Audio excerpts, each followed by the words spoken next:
प्रगति नहीं कर सकता। और आप में से बहुत सारे लोगों को गलतफहमी है कि हम आजाद हैं। हम राजनीतिक रूप से आजाद हैं, एक स्वतंत्र भारत में हैं। लेकिन एक सवाल मैं आपसे पूछता हूं, प्राइवेट मेडिकल कॉलेज में डॉक्टर बनने के लिए आपको ये अधिकार है कि आप अपने बच्चे को तैयारी करा सकते हैं और आप अपने बच्चे का एडमिशन करा सकते हैं। लेकिन प्राइवेट मेडिकल कॉलेज की फीस है 20 लाख रुपए। आप में से कितने लोग हैं जो 20 लाख रुपए दे सकते हैं? तो क्या सच में आप आजाद हैं? क्या सच में आप अपने अधिकार का प्रयोग कर रहे हैं? नहीं। हमारा समाज उन गंभीर विषयों को, उन गंभीर मामलों को अभी नहीं सीखा है। और एक चीज जो आपके बीच में आकर के लोग आपको शायद कहते हैं, मैं उस बात का सामाजिक परिप्रेक्ष्य में पक्षधर नहीं हूं पूरी तरीके से। और वो क्या सिखाया जाता है? हर व्यक्ति आपसे कहेगा कि राजनीति सभी तालों की चाबी है, ऐसा बोलते हैं।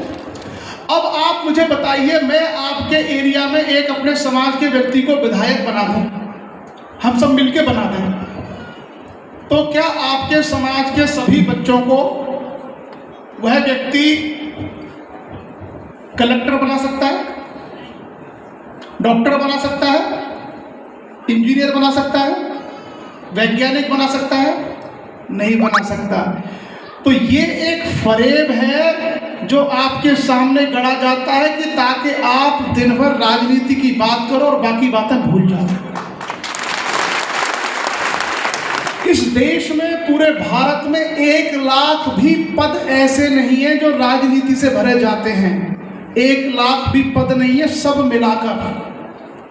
अगर सरपंचों को जोड़ लें, जो एक ग्राम की इकाई है, तो 10 लाख हो जाएंगे अगर उसको जोड़े। अदरवाइज विधायक, सांसद, जिला पंचायत, ये सब मिलाकर के 1 लाख नहीं है। देश की आबादी कितनी है? 140 करोड़। तो आप समझ रहे हैं, इसका मतलब है कि हम सब लोगों का जीवन का उद्धार या सबका कैरियर राजनीति के माध्यम से नहीं बन सकता। वो महत्वपूर्ण है, वो जरूरी है, लेकिन 1% लोगों को भी वहां अवसर नहीं मिलता। 99% लोग कहाँ जाएंगे? हमें अपने समाज को ये सिखाना होगा कि जो 99% लोग बचे हुए हैं वो उन स्थानों पर जाएं जहां लोगों के लिए जगह है। शिक्षा में, व्यापार में, रोजगार में, प्राइवेट कंपनी में, तमाम ऐसे क्षेत्र हैं जहां हम उन बच्चों को भेज सकते हैं। और मैं आपको बताऊं एक छोटा सा उदाहरण। आप में से कितने लोग हैं जो सरकारी कर्मचारी हैं या प्राइवेट कर्मचारी हैं? कितने लोग हैं? ठीक। आप में से कितने लोग हैं जो किसान हैं? अब देखो, मेरी बात आप लोग समझना, क्यों हमारे लिए शिक्षा जरूरी है। अभी आपने देखा 3-4 दिन पहले बारिश हुई, कहीं कहीं ओले पड़े, यानी जो हमारी गेहूं की खड़ी फसल है उसमें नुकसान हुआ। यानी जो गेहूं हमारे खेत में 2 लाख रुपए का होता, वो हो सकता है घट के 1 लाख का हो। यानी 1 लाख रुपए आपके 2 दिन में लॉस हो गए, नुकसान हुआ। कितने दिन आपने मेहनत की? 4 महीने। 4 महीने आपने खेत में लगातार मेहनत की। 2 दिन के मौसम की मार ने हमारा मुनाफा आधा कर दिया। अब जिन सरकारी कर्मचारियों ने हाथ उठाया था, उनसे मैं जानना चाहता हूं कि जिस दिन ओले पड़े थे उस दिन उनकी जो सैलरी है उसमें कितनी कमी हुई?